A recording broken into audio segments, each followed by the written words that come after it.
할렐루야.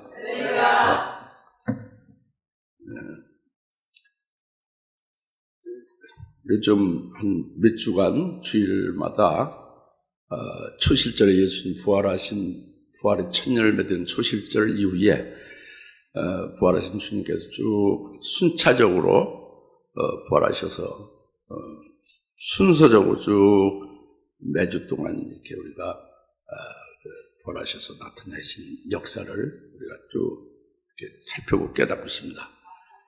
여러분들이 쭉 묵상하면서 부활하신 주님 오늘 또 이제 역시 하신 역사를 오늘 말씀했는데, 이것은 제자들이 주님 부활하신 것을 친히 만나 뵙고 이제 다 기쁨을 얻고 그랬는데도 불구하고 고기 잡으러 가게 되잖아요. 밤새도록 춥고 떨며 아무 소득이 없지 않습니까? 그때 주님께서 너희가 그물을 배 오른편에 던지라 하고, 그리고 그 지치고 이제 배고프고 추고 떨리는 그 제자들, 지친 그들을 위하여 예수님이 숯불에 생선을 구워놓고 빵을 구워놓고 제자들을 초대하는 것이죠. 근데 이 오늘 말씀은 그겁니다. 부활하셔서 세 번째로 나타나셔서. 근데 그때 당시에 제자들만 초대한 것으로 끝났느냐? 그럼 이게 요한복음 21장의 성경으로 기록이 안 됐겠죠. 오늘 우리들에게도 주님이 제자들과 똑같이 초대하신다는 거. 와서 먹으라 하고 초대하신다는 것을 우리가 믿음으로 받는 것이 이게 참입니다. 이게 정답이에요. 예. 성경이 기록한 그것에 그때 역사적으로 끝난 것이 아니고, 그 예수는 어제나 그때나 오늘이나 영원토록 동일하신 예수님이 우리들에게 오늘 말씀하고 있는 거죠. 네, 이제 그래서 와서 먹으라 해서 주님이 숯불에 구운 생선과 빵을 갖다가 우리에게 초대해서 주시는 것을 우리는 이걸 믿음으로 받아 먹는 것이 중요한데, 그것이 뭐냐 그죠? 그것이 뭐냐? 이제 그것을 우리가 깨닫는 거죠, 오늘. 깨달아서 진짜 깨달은 대로 믿고 믿어지는 대로 배부르게 먹게 되고, 먹은 다음에는 복이 나타나게 되죠. 어떤 복이 나타날 거냐? 다 그것이 오늘 말씀 속에 있는 거죠. 할렐루야. 그래서 먼저 시몬 베드로가 어부의 옷을 거치다, 그래서 오늘 만나의 첫 번째로 제가 써놨는데, 그 본문 7절 말씀이죠. 7절. 그때 예수께서 사랑하시던 제자가 베드로에게 말하기를 주시다라고 하니, 시몬 베드로가 옷을 벗은 채로 있다가 주시다라는 말을 듣자 어부의 겉옷을 걸치고 바닷속에 뛰어들더라.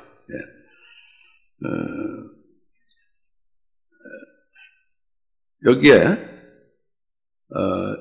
제자들이 그 앞서 말씀에 연결된 거죠. 7절은 1절부터 6절 말씀에 연결된 거죠. 이것은 바로 뭐냐면 제자들이 고기 잡으러 가서 밤에 잡았잖아요. 밤에 잡았는데 그 고기 잡으러 가서 밤에 고기를 잡는데, 예수님도 그때 거기 밤에 그들이 고기 잡는 그때에 그 바닷가에 계셨죠. 그냥 그들이 알아보질 못했어요. 제자들이 바다에 고기 잡으러 왔을 때부터 밤에 제자들이 있었는데 알아보지 못했다는 거예요. 지난주에 우리가 그 동사에 대해서 그 문법적으로 헬라어로 자세히 그걸 과거 완료로 표현된 거와, 또 이제 현재 새벽과 이미 알지 못했던 과거 동사로 된 것을 우리 깨달았지, 그죠? 잊어버렸으면 다시 그 테이프를 들으셔서 다시 그걸 또 다시 강의할 수도 없는 일이죠. 예. 근데 여튼 그들이 알아차리지 못했습니다. 그 다음에 주님께서 이제 배 오른편으로 그물을 던지라 해놓으시고, 이제 그리고 이제 그들이 그 주의 말씀대로 그렇게 던졌더니 그물을 끌어올릴 수가 없는 거예요. 고기가 가득 차서.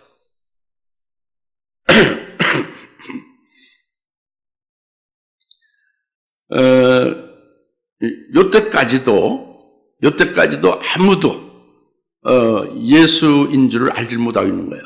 그 제자들이. 지금 요때까지도. 근데 바로 7절에서 주이시다 하고 부르짖는 자가 있어요. 그래서 예수께서 사랑하시던 제자입니다. 사도 요한이죠. 예수께서 사랑하시던 제자 사도 요한이 주이시다라고 이제 시몬 베드로에게 말하니까 시몬 베드로가 옷을 벗은 채 있다가 이제 바로 그 어부의 겉옷을 걸치고선 바닷속에 뛰어들더라 그랬어요. 7절에. 그랬죠? 여기에서 우리가 좀 깨달을 필요가 있는 것이 뭐냐면 굉장히 중요한 거예요. 여기 참 중요한데 누가 이 주이시다 제일 먼저 이렇게 알아보죠? 주께서 사랑하시던 제자죠. 주께서 사랑하시던 제자입니다. 다른 사람은 아무도 알아보지 못했는데 제일 먼저 주께서 사랑하던 제자가 요한이거든요. 사도 요한. 사도 요한이 알아본 거예요. 왜 다른 제자는 알아보지 못했는데 이 사도 요한만 알아보게 됐느냐? 이것은 믿음이 제일 앞서 있다고 봐야 돼요. 제일 믿음이 12제자 중에 제일 믿음이 제일 앞장서 있어서 제일 큰 믿음을 가지고 있는 거죠. 그러니까 제일 먼저 알아본 겁니다.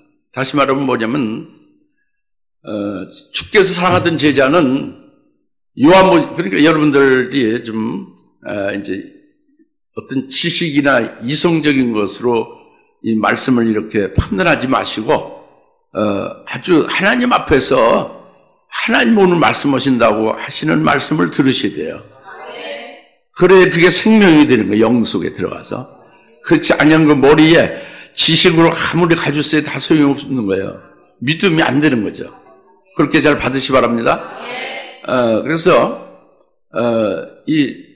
사도 요한은 요한복음 13장 23절에서 주님 가슴에 기대어 있죠.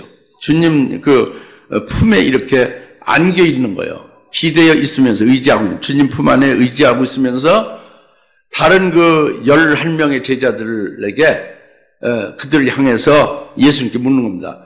저들 중에 11명, 나는 빠지고 저들 11명 제자들이 저들 중에 누가 주님을 배반할 자입니까? 이렇게 물은 거예요. 근데 사도 요한은 주님의 품에 이렇게 기대서 주님 품 안에서 그냥 편안합니다. 주님의 사랑 안에 의지하고 있기 때문에 아무 문제가 없어요. 그런데 다른 11제, 시몬 베드로를 비롯해서 다른 11제는 전부 다 두려워 떨고 있어요. 혹시 내가 걸리지 않을까? 내가 예수를 팔지 않을까? 다 두려워 떨고 있습니다. 그러니까 주님 품 안에 의지하고 있는 주께서 사랑하시는 제자, 즉 사도 요한은 주님의 사랑 안에서 주님의 품 안에서 주님의 사랑 안에서 주님의 사랑을 깨닫고 주님의 사랑을 받아서 주님의 사랑으로 주님을 사랑하고 있는 거예요.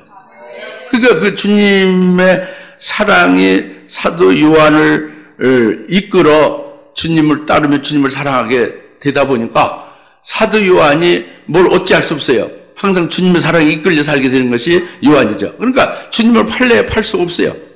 그러나 시몬 베드로나 다른 11제자들은 자기들이 주님을 사랑하죠. 그래서 자기들이 주님을 사랑하다가 문제가 있어 실조해서 자기들이 주님을 놔버리면 그만 아닙니까? 그러니까 보장이 없는 거예요. 그런 믿음은. 그러니까 주께서 사랑하는 제자는 하나고 11명의 제자는 자기들이 주님을 사랑하는 제자들이고. 이해가십니까? 그래서 여하튼 주께서 사랑하는 제자 사도 요한이 이와 같이 주님의 사랑 안에 있는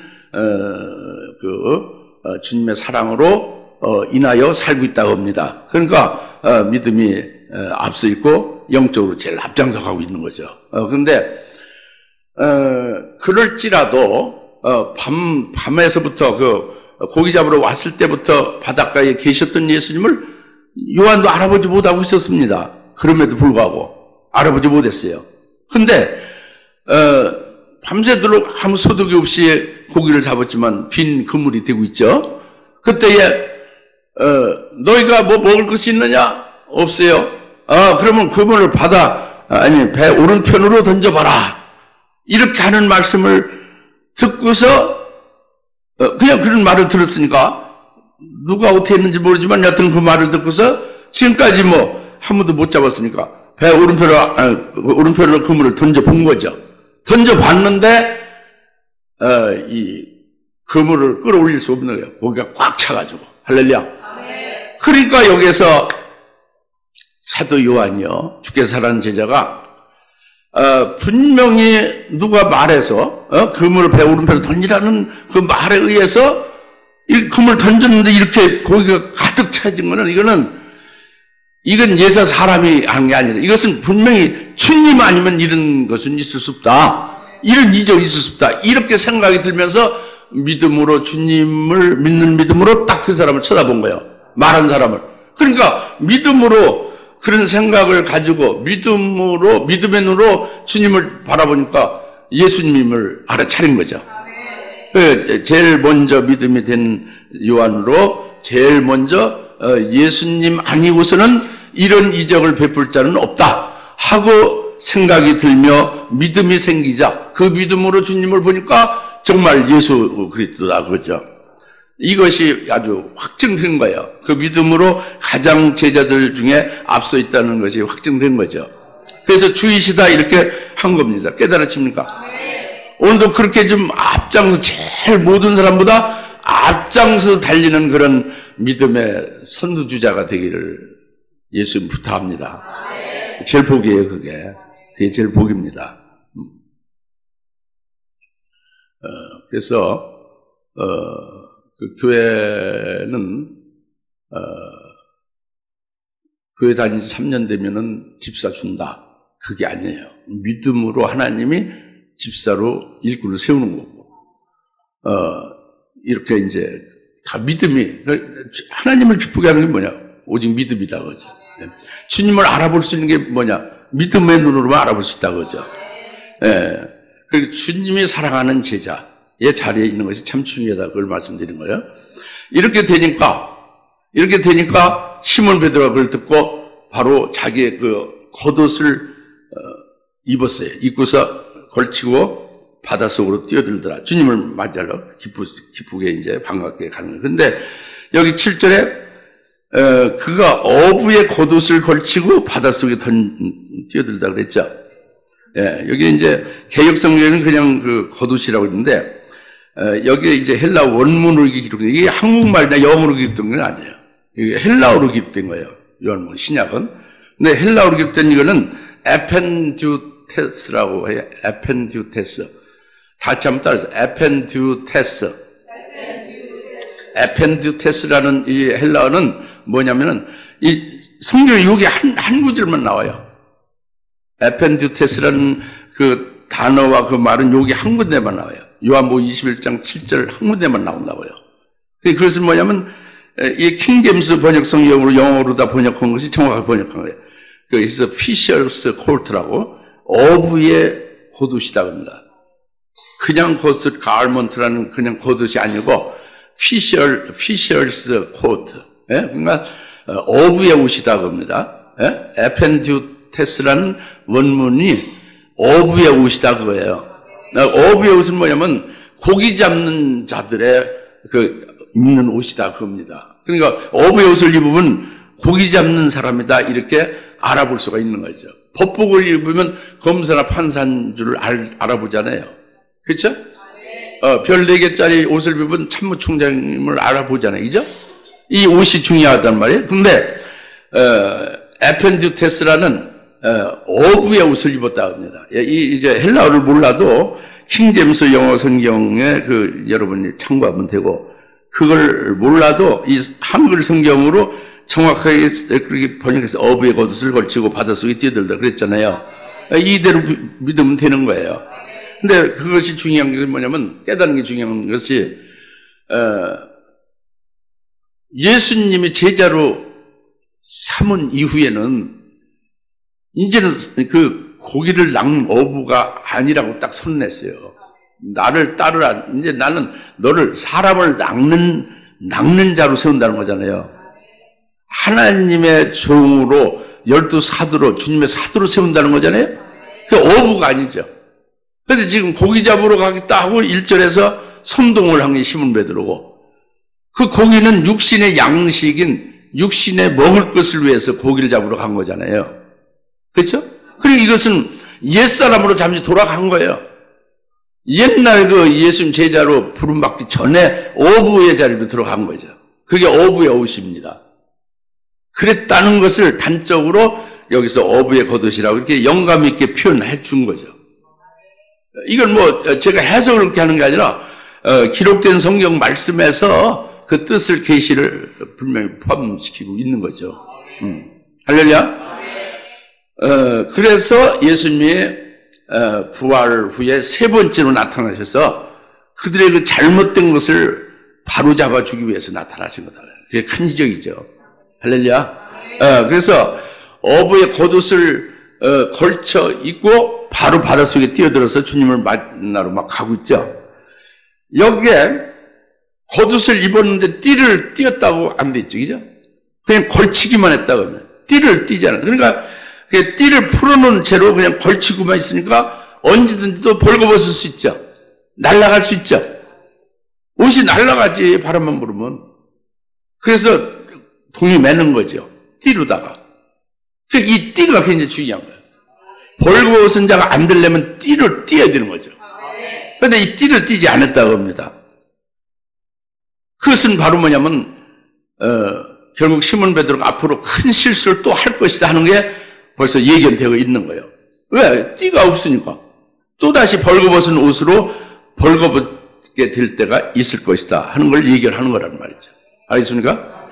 그것이 바로 뭐냐면 예수님 하늘로 승천을 하셨죠. 승천하신 직후에 사도행전 1장 15절에 시몬 베드로가 선창을 합니다. 뭐냐?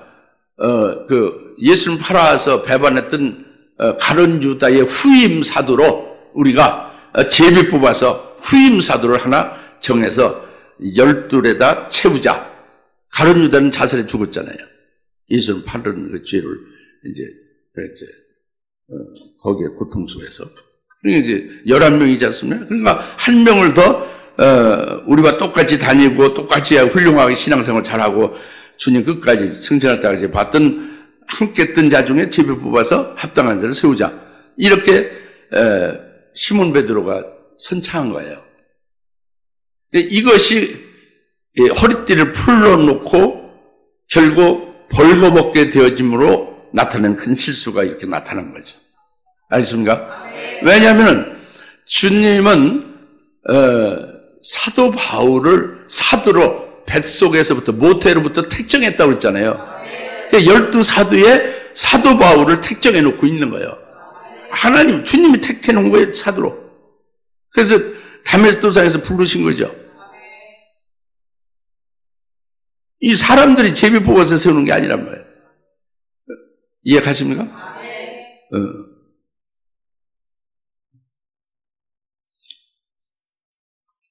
그래서 성령 충만함을 받고 오순절에 온전케 된 베드로 사도가 이걸 깨달은 겁니다.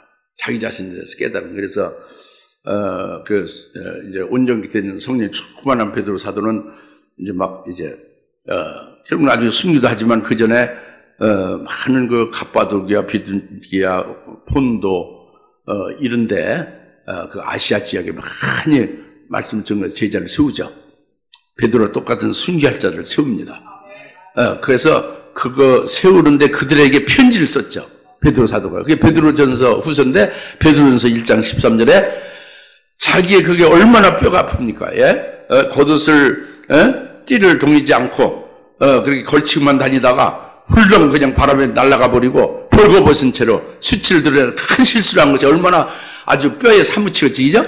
그러니까 그것이 베드로전서 1장 13절에 너희는 나처럼 되지 말고는 제가 붙인 거예요. 너희는 생각의 허리에 띠를 동이라. 너희는 생각의 허리에 띠를 동이라. 그리고 정신을 차리라. 정신 차려. 그리고 그리스도가 나타날 때에 그가 가져올 은혜를 바라라. 이것은 바로 생각의 허리띠를 동여 매는 거죠. 정신 차리고 허리띠를 아주 꽉꽉 맨 상태에서 신앙부장이 되어지면 주님이 재림하실 때에 그가 우리에게 주실 은혜를 존귀와 영광과 칭찬을 다 받게 된다고 합니다. 이것을 아주 굉장히 강력하게 여기 편지에 썼잖아요. 그 뒤에도 그 동이라는 말이 계속 나오죠. 예. 오늘 그리스도인들은 이 생각의 허리를 동해야 돼요. 이게 믿음 안에서, 주님 안에서 생각의 허리를 동해야 돼요. 믿음의 허리띠를 둘러매야 돼요. 예, 진리의 허리띠를 꽉 매야 됩니다. 할렐루야. 그래서 영으로 시작할 때 육으로 마치는 게 있으면 안 되는 거예요. 허리띠를 둘러매십시다. 진리의 허리띠를 둘러매십시다. 믿음의 허리띠를 둘러매십시다. 예, 이 믿음 안에서 생각의 허리띠를 둘러매는 것이 참 중요하다. 예. 허튼 실수를 안 하는 거예요. 성령에 사로잡히고 하나님 진리의 말씀에 사로잡혀서 말씀대로 성령대로만 이렇게 행동으로 나타나야 되는 거죠. 열매면 이것이 허리띠를 종이 맨 거죠. 여튼 시몬 베드로가 에펜듀테스라는 어부의 겉옷을 그냥 걸치고서 주님을 기쁘다고 막 이렇게 달려 바닷속으로 뛰어들더라. 이제 그 말씀에서 우리가 이런 이제 우리에게 주시는 하나님의 특별한 교훈을 우리가 깨달은 거예요. 아시겠죠? 네. 그 다음에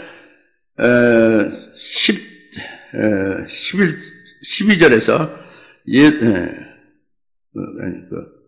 9절에서 그리하여 그들이 육지에 닿아서 보니 거기에 숯불이 있고 그 위에 생선이 놓여 있으며 빵도 있더라 그랬죠. 이것은 주님이 만든 거예요.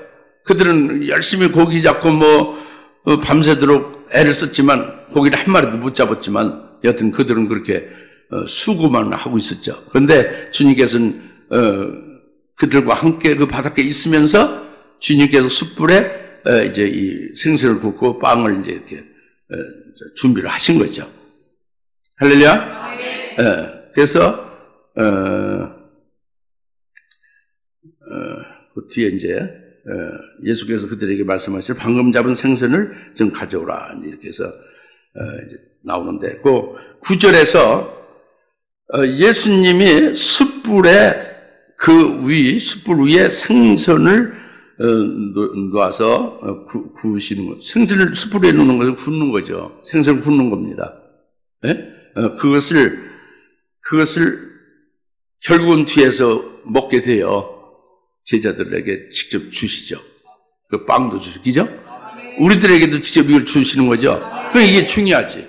그러니까 숯불에 구운 생선과 빵이 굉장히 중요한 우리에게. 할렐루야? 숯불에 구운 생선이라는 것이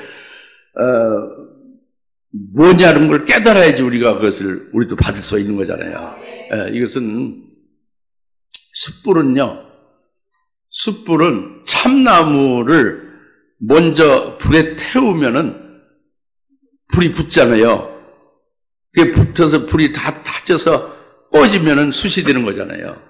근데 그러니까 불이 한번 붙어서 다 탄 것이 있고, 그 다음에 또다시 불이 붙는 게 숯불이죠. 그게 특징이에요. 참나무로. 예?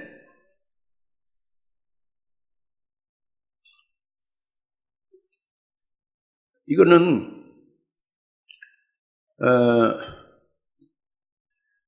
예수님이 이 시몬 베드로와 12 제자로 이렇게 삼으실 때에, 그때에 예수님은 육신, 우리와 같은 이 혈육의 몸으로 말씀이신 하나님이 마리아 태를 통해서 혈육을 입은 혈육체로 제자들 삼고 제자들 가르치고 이적을 행하고, 그래서 혈육체니까 십자가에 못을 박으니까 피를 흘리고 죽으심이 되고 그랬죠, 그죠?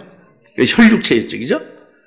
혈육체를 가진 예수님이 공생의 3년 동안 제자들을 불러서 제자로 삼고 계속 그들에게 가르치고 그들에게 영적으로 육적으로 그들을 바로 세우고 거룩하게 믿음의 예수님의 12사도답게 그렇게 세우는 일을 하신 거예요. 이게 주님이 공생애 동안 심혈을 기울이며 사랑을 쏟으신 겁니다. 이렇게 해서 끝났느냐? 끝났으면 숯불이 나타나지 않죠. 그런데 숯불이 나타나는 것은 바로 뭐냐면 숯이 다시 이제 꺼졌던 숯이 다시 불이 붙듯이 예수님이 그 혈육의 몸으로 사랑했던 사랑이 있었지만 그 예수님은 십자가에 죽으시고 장사 지낸 바 됐죠. 이 세상에서 죽음으로 일단 끊어졌죠. 끊어졌죠? 사람이 죽으면 끝이고 그 다음에 심판이 있는 거잖아요. 일단 죽으시고 장사 지낸 바 돼서 끝났죠. 그죠? 끝났는데 다시 살아나신 거예요. 부활하셨다고 합니다. 부활하셔서 다시 제자들의 지금 찌꺼기가 있는 것, 잘못된 길로 가고 있는 것을 바로 잡아주고 찌꺼기를 빼내주고 이렇게 하면서 제자들을 이제 온전케 하시는 사랑을 또 베푸신다고 합니다. 이것은 숯불이 다시 불이 붙어서 이 생선을 굽는 것과 같은 겁니다. 생선은 이게 제자들이죠. 생선은 오늘 우리들입니다. 그러니까 바로 제자들을 한 번이 아니고 두 번이다. 처음에 공생애의 혈육의 몸으로 그들의 영적으로 육적으로 온전케 하시는 사랑을 쏟아 부으셨는데 또다시 부활하셔서 두 번째로 그들에게 사랑을 쏟으시고 있다고 합니다. 그래서 그 사랑에 의하여, 주님의 사랑에 의하여 제자들이 지금 깨닫고 나중에 다 알잖아요. 주라고 다 알고 있잖아요. 그리고 자신 잘못된 거 다 회개하면서 다시는 고기 잡으러 갈 리가 없죠. 그죠? 할렐루야? 이렇게 온전케 하는 것은 두 번째 부활한 몸으로 쏟으신 사랑의 숯불에 구운 생선이라고 합니다. 깨달으십니까? 그 아주 진리는 간단한 겁니다. 그 다음에 그러니까 오늘 우리들은 주님의 사랑을 이미 주님께서 혈육의 몸으로 십자가에 죽으시고 장사 지낸 바 된 것에 의한 그런 그 구원의 은총을 전부 우리에게 적용되고 우리가 믿음으로 다 받아 누릴 수 있게 했잖아요. 그것뿐만이 아니라 부활하신 주님이 오늘 우리의 주님이잖아요. 제자들은 그때 그 과정에 있었지만 이제 부활하신 주님이 우리의 주님이죠. 그 주님께서 우리에게 계속해서 쏟으시는 사랑과 역사가 계속되고 있는 거죠. 이게 숯불에 구운 생선이라고 합니다. 잘 구워져서 먹을 만한, 하나님 앞에 드려질 만하게 잘 이렇게 숯불에 구워지는 생선이 되고 있는 거예요. 제자들과 오늘 우리들이. 할렐루야. 그 다음에 그것뿐만이 아니라 또 빵도 있다고 그랬지 않습니까? 빵도 있다고 그랬죠? 이건 지금 제가 어떤 뭐 소설 쓰는 게 아니고요. 어떤 이야기를 하는 게 아니라 하나님의 말씀을 깨우쳐 드리려고 이렇게 풀어드리는 거예요. 믿음으로 받으시대요. 믿음으로. 이게 사실이니까. 그러니까 주님의 사랑을 우리가 깨달아야 되죠. 우리를 구운 생선, 숯불에 구운 생선 되게 하시는 역사를 깨달아야죠. 그 다음에 그 빵은요, 숯불의 그 빵은요, 이것은 역시 부활하신 주님이 빵이 되는 거예요. 부활하신 주님 자신이 빵이 되는 거예요. 부활하신 주님이 복음이고 진리죠. 근데 이것은 요한복음 6장에 보리빵이 나오죠. 보리빵은 예수님이 아직 죽으시기 전이에요. 전에 주신 거예요. 예수님이 아직 죽으시기 전에, 예수님이 장사 지내기 전에, 예수님이 아직 부활하기 전에 예수님이 고난을 받게 되는 것 5단계로, 그리고 결국 죽임당하게 되면서 제일 사람 중에는 지금까지 없었던 아주 부활의 첫 열매가 될 것을 그것을 미리 가르쳐주는 말씀이 보리빵이에요. 예수님이 그렇게 되신다는 거죠. 아직은 죽으시지 않고 아직 부활하지 아니한 주님이 주시는 빵이 보리빵입니다. 이해 가십니까? 앞으로 이렇게 부활하신다 그거예요. 제일 먼저. 그게 보리빵이죠. 보리가 곡식중에 제일 먼저 익은 것 같지? 할렐루야? 근데 지금 빵은 무슨 빵이에요? 그냥 빵이죠. 보리가 들어있어요? 안 들었어요? 안 들었죠? 이거는 주님이 부활하셨잖아요.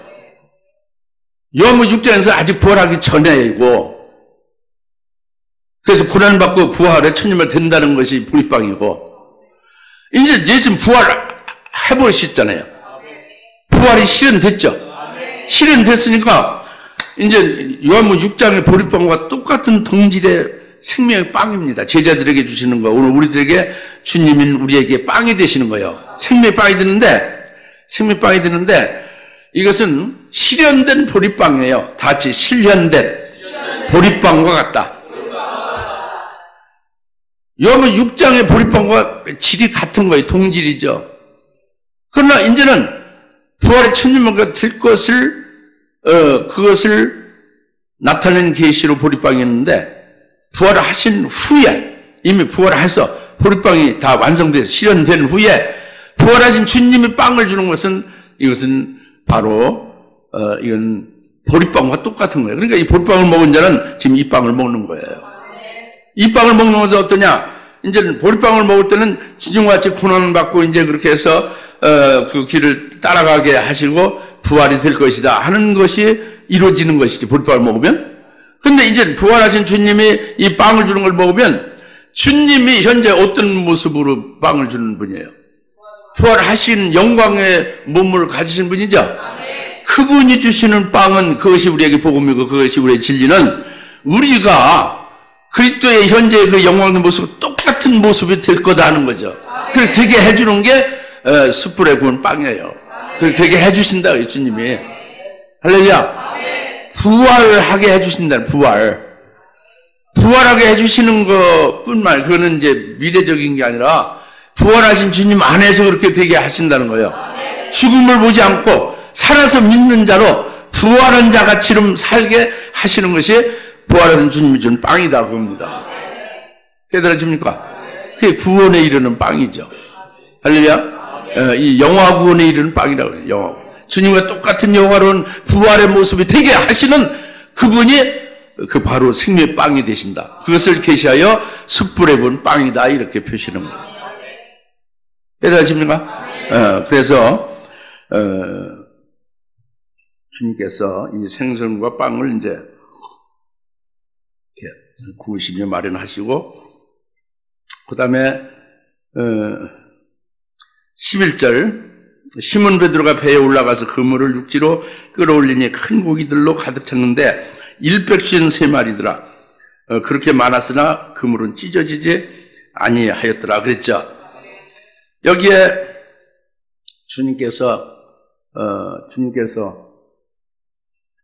제자 밤새도록 고기를 못 잡고 아무 소득이 없는 빈 그물로 있는 그들에게 배 오른편으로 그물을 던지라. 너희에게 먹을 것이 있느냐? 없습니다. 그럼 배 오른편으로 그물을 던지라. 던졌더니 이렇게 가득 그 그물에 찼는데 큰 고기가 153마리다. 던진 결과가 그렇게 153마리의 큰 물고기가 잡혔다고 합니다. 먹을 것이 있느냐? 그 먹을 것이 153마리가 된 거예요. 그런 거. 아시겠습니까? 네. 근데 이 큰 물고기 153마리라는 이 큰 물고기는 그 요나서에 나오죠. 하나님의 선지자인 요나를 니느웨에 가서 그 말씀을 전하라고 했는데 니느웨를 평소에 좋아하지 않거든요. 그러니까 정반대 다시스로 가버렸어요. 하나님 말씀 버리고 다시스로 가버렸습니다. 선지자 사명을 아주 내던져버리고 엉뚱한 다른 길로 간 거예요. 불순종의 길로 간 거죠. 그렇게 가는 중에 바다에 풍랑을 일으키면서 큰 물고기에 삼키게 한 거예요, 요나를.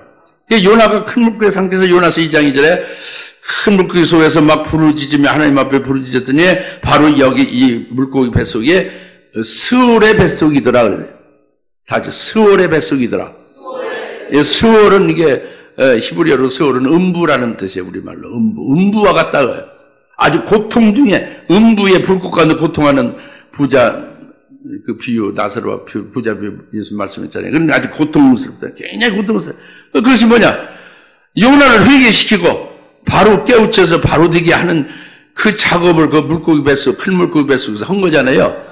그 회개하는 고통이 그렇게 따르는 거죠, 이제. 그게 스올의 뱃속이다. 그랬습니다. 이게 큰 물고기예요. 그러니까 이와 같이 이 7명의 시몬 베드로를 위시한 7명의 제자들이 지금 뭐 한 거예요? 고기 잡으러 간 거잖아요. 예수님의 제자로서의 신분으로 사는 게 아니라 육신의 삶을 위해서 고기 잡으러 간 거죠. 잘못된 길로 간 거죠. 그들을 턴시켜서 회개시켜서 바로 되게 하기 위한 것이 바로 뭐가 필요해요? 큰 물고기가 필요한 겁니다. 이들에게 절대 필요한 거죠. 이 큰 물고기는 150셋마리라고 한 것은 이것은 모세의 그 율법이 153장이다 하는 걸 말하는 거예요. 그러니까 창세부터 창세, 출애굽, 레위기, 민수기까지가 153장. 이 신명기는 율법을 다시 또 재차 재론한 거니까 그건 뭐 중복해서 들어가면 안 되겠죠. 그러니까 모세우경의 율법이 창세부터 민수기까지 153장의 계명입니다. 이 153장의 계명은 로마서 7장 12절 14절에서 말씀한 같이 이것은 그리스도인들에게, 예수 믿고 구원받은 그리스도인들에게 의롭고 거룩하고 또 선하고 또 아주 신령한 것으로 영적인 것이 된다 하고 말씀하는 거죠. 그러니까 지금 예수 믿어 구원받았으니까 그 계명이 다 필요 없느냐? 주님은 율법을 폐하러 온 거 아니냐? 온전케 하려고 왔다 했잖아요. 그리스도인들이, 예수 믿고 구원받은 그리스도인들이, 복음 안에서 사는 그리스도인들이, 그들이 자라나고 잘못된 데서 회개하고 돌이키고, 그리고 영이 온전해지도록 길러져 가서 결국은 하나님 아들 그리스도의 형상에까지 딱 그 수준에 이르고 그와 같이 온전한 질로서 동질로 그리스도와 똑같은 형상에 이르게 되려면은 뭐가 필요하냐? 여기는 영법이 필요한 거예요. 이건 바로 153장의 계명이 그리스도인들에게는, 복음 안에 사는 그리스도인들, 우리들에게는 이게 영법이 된다고 합니다. 영적인 것이 된다. 우리 영을 기르고 영을 온전하시, 영을 그리스도의 형상에 일치시키게 하는 법이 된다 그죠. 구원파는 이것을 버렸기 때문에 이단이 되는 거죠. 잘못된 거죠. 그들은 온전히 될 수가 없어요. 회개가 될 수가 없죠. 그들은 참 아주 예수를 믿고 구원받았다고 해도 그 자리에서 멈추는 것이고, 더 진전이 없는 거죠. 이 바로 되게 하려면은 이 영법이 있어야 되죠. 영이 길러가려면 영법이 있어야 된다는 거예요. 영법이 153장의 계명이라고 합니다. 이것으로 말미암아 제자들이나 오늘 우리들 그리스도인들이 우리가 성화되는 거예요. 거룩해져 가는 거예요. 성숙돼 가는 거죠. 할렐루야. 참된 그리스도인이 될 수 있는 거란 말이에요. 그래서 150셋마리의 큰 물고기가 바로 이것을 말씀하고 있고, 그것을 이제 잡았다 하는 것은 주님께서, 부활하신 주님께서 이 제자들을 그 숯불에 구운 생선으로 하여 그들을 온전하게 이 153장의 계명이 그들의 양식이 되어서 살리는 법이 되고 영법이 되어서 그들에게 필수 불가결한 그와 같은 양식이 되는 것이다. 주님의 사랑이 되는 것이다. 다 같이 153장의 계명은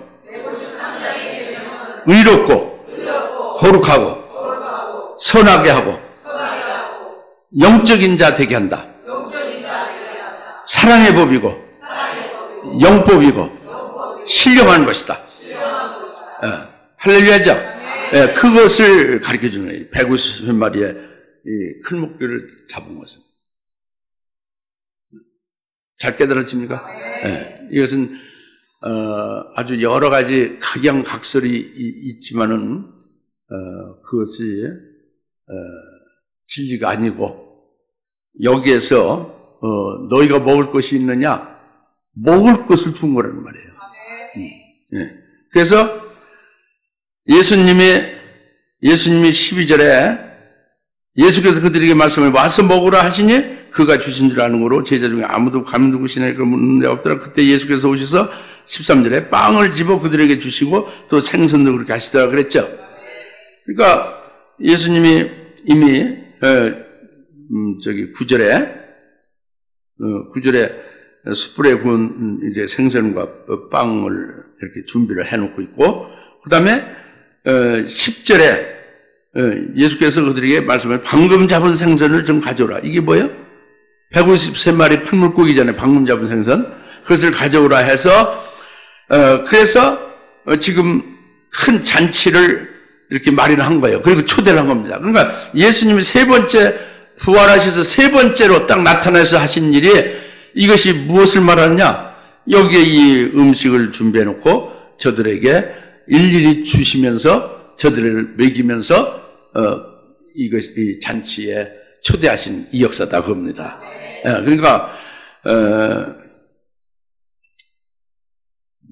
아까 말씀드린 그 생선의 숯불에 구운 생선과 그 빵과 아울러서 이미 잡은 생선 153마리 큰 물고기까지 해서 그것을 가지고 주님이 직접 이렇게 빵을 집어서 이렇게 일일이 하나씩 준다는 말이에요. 이게 굉장히 중요합니다. 오늘 주님께서 우리들에게 일일이 하나씩 이렇게 빵을 집어서 주신다고요. 아주 중요한 거예요. 그것이 그렇게 여러분이 영으로 받아 잡수시 바랍니다. 그래야 되는 거예요. 저도 그렇게 일일이 주시는 걸 받아 먹은 거예요. 여러분 그렇게 받아 잡수기 바랍니다. 이거는 엠마오로 가는 두 제자들이 예수님 직접 빵을 이렇게 주는 것을 받을 때야 영이 열리고 아 예수님이구나, 부활하신 예수님이 다시 살아나신 예수님이구나 하고 알아봤어요. 아주 한 반나절 이상 계속 그 엠마오로 가면서 그 길가에서 계속 같이 걸으면서 예수님이 성령을 풀어주면서 얘기를 많이 나눴는데도 보면서 빤히 보면서 얘기하며 가면서도 반나절 동안인데 전혀 예수님을 알아보지 못했잖아요. 근데 빵을 직접 딱 주는 것을 직접 받을 때에 그들의 영이 열리고 영안이 열리고 주님을 알아보게 되잖아요. 신기하죠. 그러니까 오늘 내게 하나님 말씀을 주시는 것을 받는 게 중요하다고 그랬죠, 그죠? 이와 같이 똑같습니다. 오늘 숯불에 구운 생선과 빵, 이 빵을 직접 이렇게 나눠주잖아요. 그러면은 뭐가 생기겠어요, 여러분? 뭐가 생기냐면 영안이 활짝 밝아지지. 지금까지 힘했던 게 확실히 밝아지지. 직접 자기가 그 말씀 받으니까, 재림한 주님, 부활하신 주님께서 주시는 것을 받으니까 영안이 활짝 열리고 밝아지죠. 당연히 그렇잖아요? 주님께서 우리에게 직접 주신 말씀을 받아 먹을 때 우리 영안이 밝아지고 더 막 기쁨으로 영적으로 부유해지고 그러잖아요. 그 같은 역사 나타나는 거예요. 그 영안이 밝아지고 막 그 기쁨이 이렇게 부활하신 주님께서 주시는 그 빵을 받아 먹는 것으로 인해서 기쁨이 충만하게 되니까 뭐가 깨달아지겠어요? 뭐가 확신하게 되겠어요? 아까 말씀을 드렸는데 주의 깊게 들었으면 바로 나오는데 숯불에 구운 생선과 빵을 먹으면 어떻게 된다고 했죠? 예? 지금 빵 주는 분이 누굽니까? 부활하신 주님이죠. 부활하신 주님 빵을 줘서 직접 자기가 빵을 받아 먹으면 자기가 뭐가 되겠어요? 어떻게 영이 밝아졌어요? 부활 뭐요? 할 것이다. 그래서 좀 더 정확하게 표현하면 부활할 것이라는 보리빵이고 이것은 이제 부활하신 주님이 직접 주는 빵을 직접 내가 받아 먹으면 내 영안이 밝아지면서 활짝 열리면서 이 부활한 주님께 나는 딱 하나도 붙었구나. 부활한 주님에 속했구나. 아, 이 부활의 첫 열매가 예수님인데 나도 첫 열매 들이구나. 딱 이게 깨달아지죠. 그게 깨달아지죠. 실제로. 실제입니다. 그러니까 자기 신들이 7명 제자 전부가요. 그때 부활의 첫 열매가 그리스도가 첫 열매잖아요. 첫 열매에 딱 붙어서 첫 열매 들이든 거예요. 그때 부활의 첫 열매 들이든 겁니다. 오늘 우리가 이걸 깨달아서 아멘을 믿고 받아들이면 우리가 그때 부활한 부활의 첫 열매 대신 거기에 붙은 자예요. 그때 부활에 붙은 자니까 우리가 죽음을 영원히 보지 않고 살아서 믿는 자가 되는 거예요. 부활의 주님께 붙은 자들이니까 연합됐으니까. 그 다음 부활의 주님의 그 부활의 첫 열매라고 칭하는 게 초실절이잖아요. 부활의 첫 열매 들이대는 것이 된단 말이에요. 우리가 부활의 첫 열매 들이댄다. 그 부활의 주님이 부활의 첫 열매 딱 이렇게 붙어서 같은 한 단이 됐단 말이에요. 부활에 붙은 자가 됐어요. 그럼 부활하신 이제 어디 계시죠? 하늘에 승천 갔죠? 승천했죠? 승천한 게 아니라 승천하셨어요? 하나님 보좌 우편으로 가셨는데 승천한 거예요? 승천 가신 거는 웃긴 거예요. 이게 승천했죠? 승천했으면 모두 따라 올라와요? 7째 따라 올라갔지. 이것을 깨달아요. 그 다음에 그걸로만 끝나는 거예요. 그 다음에 그 예수님의 무슨 이제 성령 보여주죠. 또 7명도 보여주잖아요. 그것도 자동적으로 받게 되는 거지. 이 붙은 자에게 부는 거. 그 다음에 붙은 자 된 하나님 보좌편에 그리스도 예수 안에서 붙은 자가 된 내가 됐다면 그가 다시 보좌 우편에서 공중으로 재림할 때 붙은 자도 당연히 내려올 거 아니겠어요. 이것이 열린 거예요. 제자 눈이 벌고 그게 열렸다고는 안 됐지 여기에. 그런데 숯불에 구운 빵, 숯불에 구운 생선을 온전케 되고 숯불에 구운 빵을 갖다가 또 배고프면 큰 물고기 그 금방 잡은 것도 갖다가 구워서 다 먹게 해주니까 그렇게 된다는 거지. 부족함이 없이 다 끝난다는 거예요. 할렐루야. 여러분들이 성령 충만함을 사모합니까? 먼저 부활의 첫 열매 들이대야 돼요. 여러분들이 그리스도의 증인으로 사역하기를 바랍니까? 부활의 첫 열매 들이대야 되는 거예요. 여러분들이 사역하다가 순교제물로 바쳐지기를 바랍니까? 부활의 첫 열매 들로 붙어져 있어야 돼요. 그럼 나도 이루어지는 거예요. 할렐루야. 그리고 결국은 재림할 주님, 재림시에 그의 신부로 신랑으로 주님을 맞이할 수가 있게 되는 거예요. 이게 오늘 와서 먹으라 아멘 하고 딱 먹으면 이렇게 되는 거죠. 잘 깨달아집니까? 우리 다 같이 기도하시기 바랍니다. 할렐루야. 하나님 아버지 참 감사합니다. 오늘 주님께서 숯불에 생선을 구우셔서 또 빵을 주셔서 이 생선을 뺨으로 해서 또 그 큰 물고기 153마리를 잡게 하신 그 양식 플러스 파기원을 주셔서 결국 이것을 와서 먹으라 하고 초대하시는 부활하셔서 세 번째로 나타나서 이루시는 큰 기적에 오늘 제자들뿐만 아니라 저희들 주장교회 모든 소망 성도들에게 이루어짐을 믿습니다. 이 말씀을 믿는 듣는 모든 사람들에게 똑같이 이와 같은 큰 이적의 역사 나타나야 될 걸 믿습니다. 감사합니다. 예수님의 이름으로 기도합나이다. 아멘. 이제는 속히 재림하실 예수 그리스도의 은혜와 하나님 아버지의 극진하신 사랑하심과 성령님의 감화 감동 내주어 그 충만하심이 와서 먹으라 주님이 마련하시고 초대한 그 잔치에 저희들이 아멘하고 화답하여 복을 받게 되기를 사버린 모든 사는 곳을 머리 위에 지금으로부터 영원토록 함께 계실지어다. 아멘.